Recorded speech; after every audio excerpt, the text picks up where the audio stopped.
నమస్తే, welcome to Andhraprabha. సమాజం రోజు రోజుకు ఎటువైపు వెళుతుందో చెప్పడం కష్టంగా మారింది.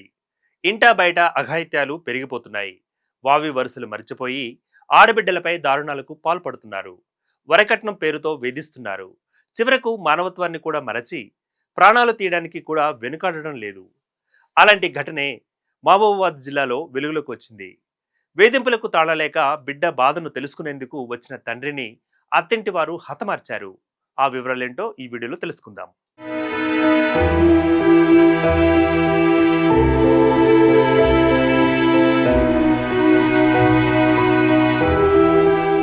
ఇక అదనపు కట్నం కోసం భార్యను చిత్రహింసలకు గురి చేస్తున్న క్రమంలో అడ్డు వచ్చిన మామ బావమరిదిపై అల్లుడు దాడి చేశాడు.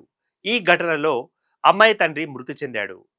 మహబూబాబాద్ జిల్లా కేంద్రంలో ఈ ఘటన చోటు చేసుకుంది.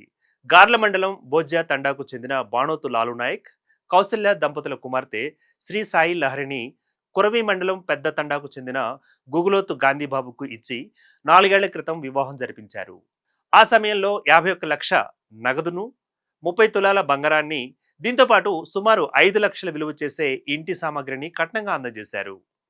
అయితే కొన్ని రోజుల నుంచి గాంధీబాబు, అతడి తల్లిదండ్రులు సీతారాం, కవిత, అక్క బాణోతు మమత కలిసి శ్రీ సాయి లహరిని అదనపు కట్నం కోసం వేధించడం ప్రారంభించారు. శారీరకంగా, మానసికంగా వేధించారు. ఈ క్రమంలోనే ఆమెను పుట్టింటికి పంపించి వేశారు. దీంతో బాధితురాలు శ్రీ సాయి లహరి మహబూబాబాద్ టౌన్ పోలీసు స్టేషన్ను ఆశ్రయించింది.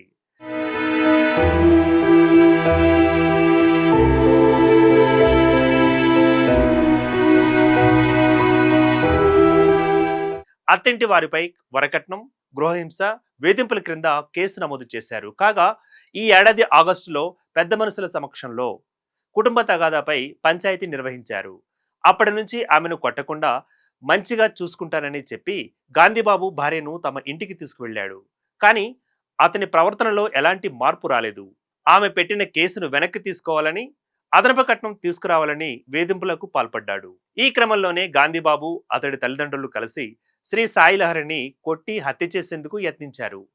ఆమె తప్పించుకొని ఇంట్లోని ఓ గదిలోకి వెళ్లి తలుపులు పెట్టుకుని తండ్రి లాలు నాయక్, అన్న ప్రదీప్కు ఫోన్ చేసి విషయాన్ని తెలియజేసింది.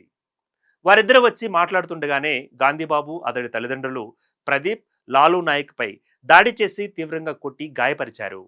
అపస్మారక స్థితిలోకి వెళ్లిన లాలు నాయక్ ను చికిత్స నిమిత్తం కుమార్తె శ్రీ సాయి లహరి, కుమారుడు ప్రదీప్ ప్రభుత్వ జనరల్ ఆసుపత్రికి తీసుకువెళ్లగా పరిశీలించిన వైద్యులు అప్పటికే మృతి చెందాడని తెలిపారు.